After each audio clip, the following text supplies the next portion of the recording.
Now, when a person reaches middle age, one of the things that we tend to look at the most is something called practical intelligence. This refers to a broad range of skills related to how the individual shapes, selects, or adapts to their physical and social environments. And generally, the way that we can test a person's practical intelligence is by using real-world problems.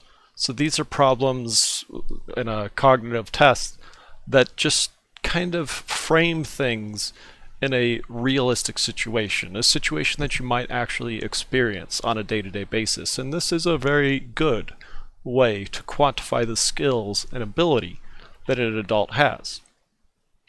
Now, how an adult goes about dealing with these kinds of practical problems depends on their experience, largely. They're also their preferred modes of thinking, and just how emotionally evocative that experience is.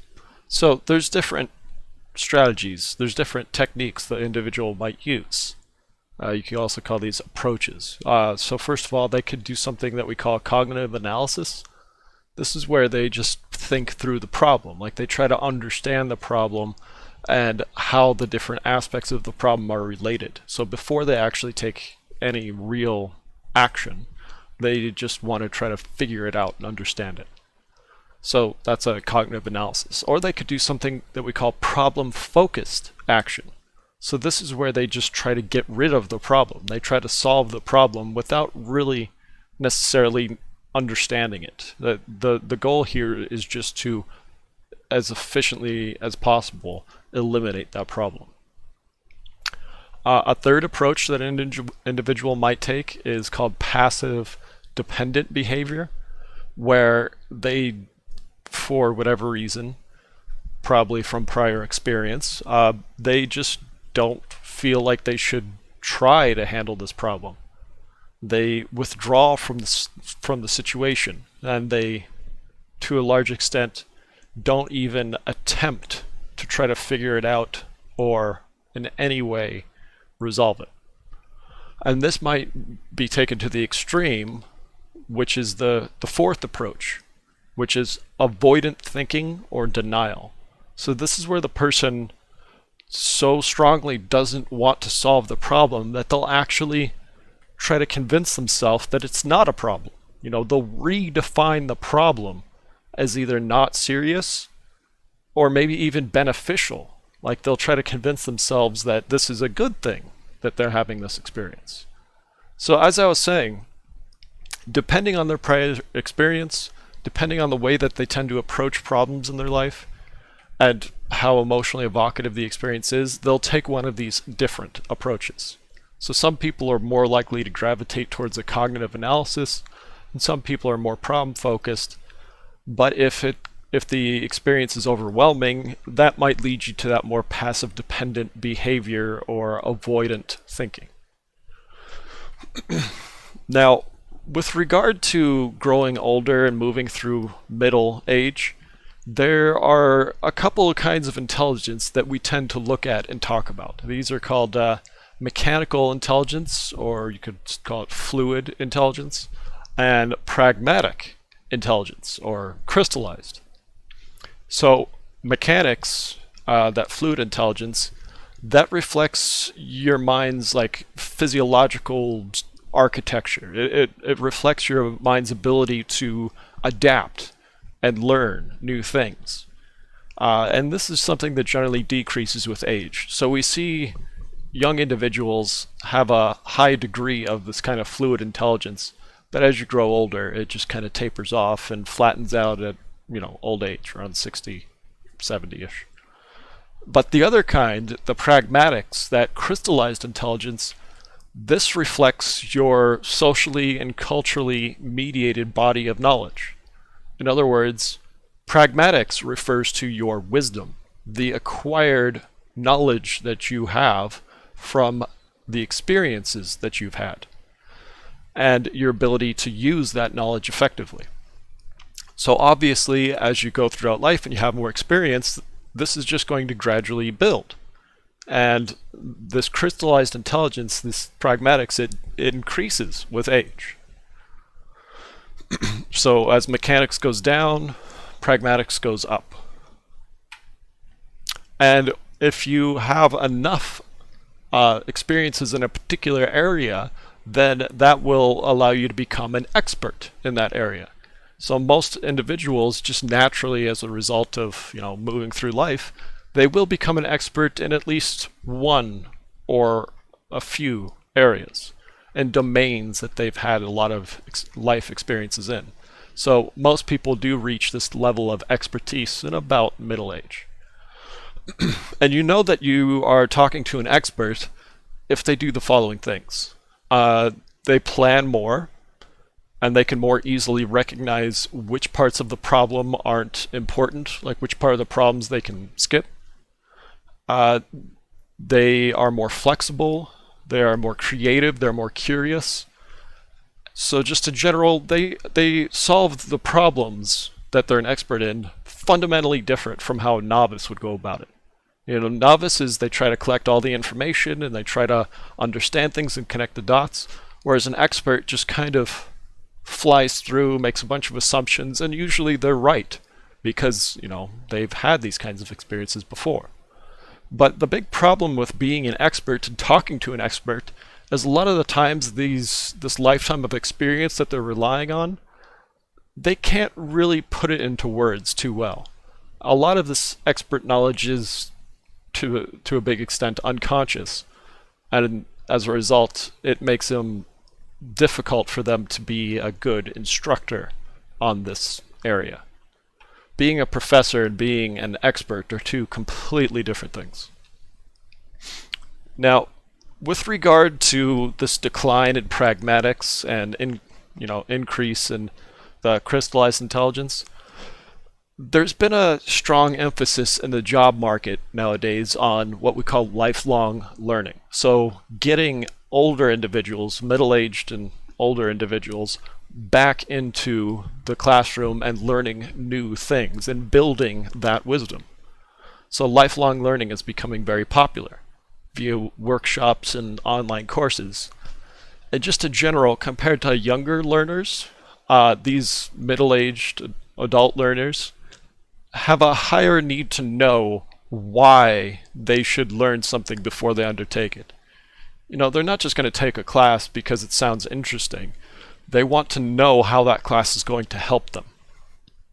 Another difference is that when they do enter that kind of learning environment, that learning situation, they're coming into it with a lot of unique experiences. They're coming into it with all this baggage, you could say, to which they will then build the knowledge on top of.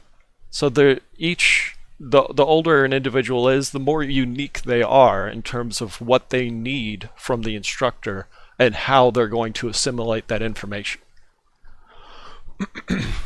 Another difference is that these older individuals are most willing to learn when the things that they believe they're going to learn can be applied in a more practical way. Like they're more attracted to solving real world problems.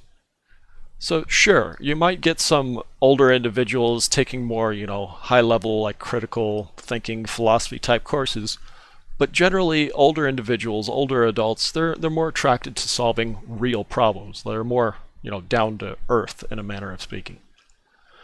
But lastly, and this is one of the biggest differences, is that older students, older learners are much more intrinsically motivated than extrinsically motivated. In other words, grades aren't so important to them. A paycheck is not as important to them as it is to their younger classmates. They're much more interested in just feeling like they're accomplishing something important. They need to have that inner drive for them to want to succeed. Now, on the subject of cognitive skills and just how the mind changes as you go through middle age to older age, you always need to talk about the changes in terms of the individual's personality, because personality does shift through the lifespan. And typically when we talk about personality, we bring up the Big Five trait model.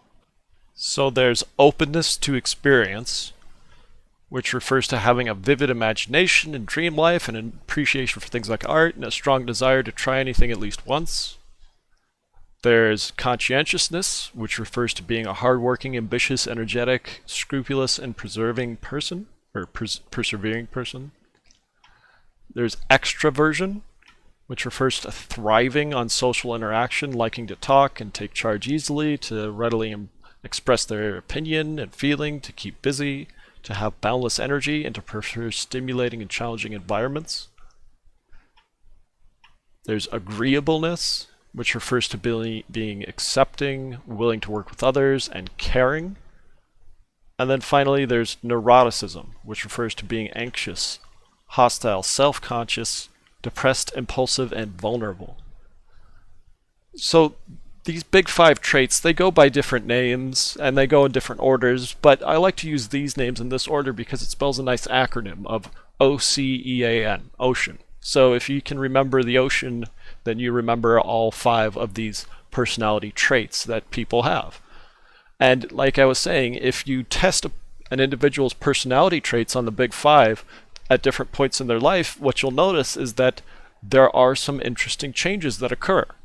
Longitudinal studies on the Big Five show that, for example, very old people have an increase in their suspiciousness and sensitivity, and neuroticism and extroversion actually seem to decrease as they grow older.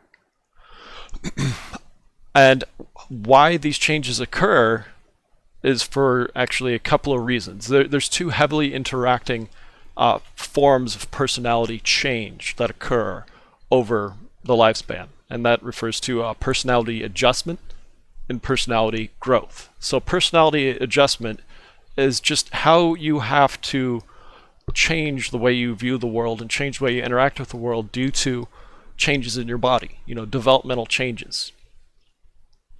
And then personality growth refers to your end goal, your ideal end state. So where you're trying to get to, what you're trying to acquire in life.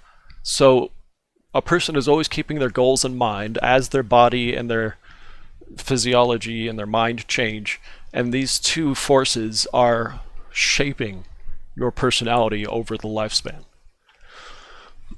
Another reason why a person's personality changes over life is due to changes in their priorities. As people grow older, one common shift we see is that they become increasingly concerned with a concept we call generativity. This refers to this desire to want to be helpful for others, to ensure the continuation of society, and to just guide and assist the next generation. Generativity basically refers to wanting to help the kids, wanting to give back to society, and in particular the kids these days. So a lot of people get this desire for generativity satisfied through parenting, through mentoring or volunteering or becoming a foster parent or grandparent. So this is, of course, what we're referring to here comes from Erik Erikson. This is Erik Erikson's 7th stage of human development. And Erikson argues that adults who fail to satisfy this urge for generativity will fall into stagnation. They'll progressively become more incapable of dealing with younger individuals. They'll become increasingly more bored, more alienated from society in general, and just more self-indulgent. So they just kind of withdraw from younger individuals, and ultimately they withdraw from everyone. They alienate themselves. Now, this concept of generativity has gotten a lot of research, specifically by individuals such as McAdams. McAdams came up with this multidimensional model of generativity. And according to this research, it seems to be the result of complex interconnections between societal, like cultural forces, and inner, like desires, personal desires, forces. And generativity is related to life satisfaction and overall happiness. When we look cross-culturally, generativity is in fact the number one predictor of happiness in older individuals. And this desire for generativity, this new need that a person develops as they grow older, is often achieved by constructing a narrative. So this can be just thought of as like a life story, which helps create the person's identity and link them to society and link them to the younger generations. So generativity is all about moving beyond the self and looking at their line, looking at humanity in a more broad sense across generations. That's why it's called generativity, because it's focused on the next generations. Now, one other thing I just wanted to mention about personality change and cognitive change as you move through mid to later life is that a lot of people talk about something we call the midlife crisis. So I should probably address that. There is something that does tend to occur that does look like this kind of midlife crisis, but it's not a universal experience for adults. Some adults, they just don't experience it. They skip it. Or more accurately, they resolve this crisis before midlife.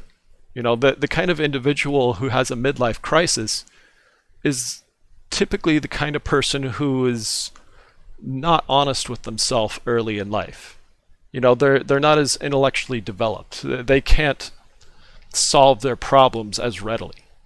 So what I'm trying to say is that individuals who are more introspective, individuals who are more intellectual, they're more likely to recognize things that are going wrong in their life and address them before they reach midlife. And it's also not very accurate to call it a crisis. It's more appropriately considered a midlife correction, because just as I was describing, what's actually happening here is the person's recognizing that their life is not going the way they want it to. And they're not achieving those ideal end states that they were planning on. So now they're making a correction. They're changing their lifestyle, they're changing their habits and their behavior, and maybe even their occupation, so that they can actually get what they want out of life. So when you see somebody who's supposedly having a midlife crisis, you should remind yourself, they're not going crazy. They're not freaking out or anything like that. A person who is going through a midlife crisis, they're actually living the life that they always wanted to live. And now they can.